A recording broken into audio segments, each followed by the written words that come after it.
Have you ever heard from senior students or professors about what architecture offices looked like in the early 90s? Back then, they say that when you opened the door to the studio, the smell of paper and the ammonia used to bake blueprints filled the air. They used Diazo copiers instead of the convenient plotters we have today. It said they would lay tracing paper on drafting boards, fill rotring pens with ink, and draw lines while holding their breath against a ruler. It was an era where, if the ink smudged by mistake, you had to carefully scrape the paper with a razor blade to fix it. It was truly a time when craftsmanship and manual labor coexisted. Even for me, as part of the class of '08, I used to stay up all night doing what we called line drawing during my freshman year. To architects back then, a line wasn't just a drafting element. It was like a persona that represented one's character and skill. Drawings with a human touch and models smelling of sweat, we didn't doubt for a second that these were the essence of architecture. But then, one day, the first massive wave hit the world of architecture. When cold digital lines began to be drawn on black monitor screens, what do you think the reaction was in the architectural community at the time? Did they praise it? Not at all. It was a massive wave of resistance, mixed with fear, mockery, and rejection. In fact, before Windows-based AutoCAD R13 was released, you had to draw lines in DOS, so it was a time when hand-drawn lines actually seemed faster. As a result, the rejection and ridicule reportedly reached an extreme. Lines drawn by computers have no soul. Losing the human touch is death. If machines draw the plans, all architects will starve to death. These stories might sound laughable now, but back then, it was a truly serious issue of survival. In reality, many architects refused the digital transition and stuck to their drafting boards. And at that time, there was even a high-paying profession called a perspective illustrator.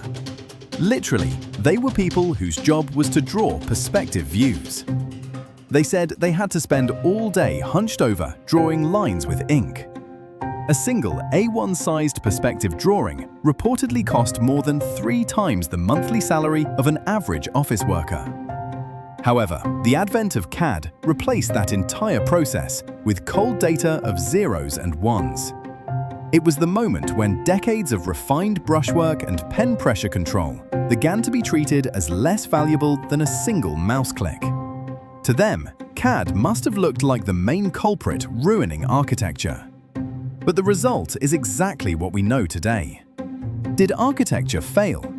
No. Instead, architects who embraced CAD managed massive and complex drawings that were impossible by hand, exponentially boosting architectural productivity. Unfortunately, those who insisted on drafting boards until the end faded into the background of history. What survived was not the hand, but the flexibility to switch tools. Even before the shock of CAD had faded, the second singularity arrived in the mid-2000s. It was the emergence of algorithms and parametric design.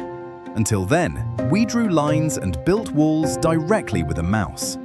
But now, instead of drawing directly, we began to create formulas and rules. An era arrived where inputting variables into tools like Grasshopper allowed computers to automatically generate thousands of panels. People said then too, is this architecture or coding? And why should architects write scripts when they aren't programmers? However, Zaha Hadid's elegant curves and Frank Gehry's irregular curved panels were in a realm that simply couldn't be calculated by human hands or basic CAD. Only architects who embraced the tool of algorithms could control that complexity and bring it to reality. With the advent of algorithms, we moved beyond the era of simple drafting into an era of generating by establishing data relationships. From this point, architects evolved into designers of logic rather than just draftsmen. And in 2022, the third and most powerful singularity arrived: artificial intelligence. Currently, Google's Nano Banana is at the forefront of this in the architectural world.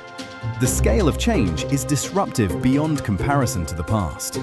During the first generation CAD revolution, we picked up a mouse instead of a hand. During the second generation algorithm revolution, we connected coding instead of drafting. But the third generation AI revolution is different. Now, the drafting process itself is omitted. Give it a few lines of text or a rough sketch, and Nano Banana pours out high-definition perspectives and various design alternatives in seconds. Faced with this overwhelming productivity, people are once again feeling the same primal fear they felt when CAD first appeared 30 years ago. But this is not the end of architects. It is the liberation of imagination. Now, you are no longer a laborer who lays bricks yourself.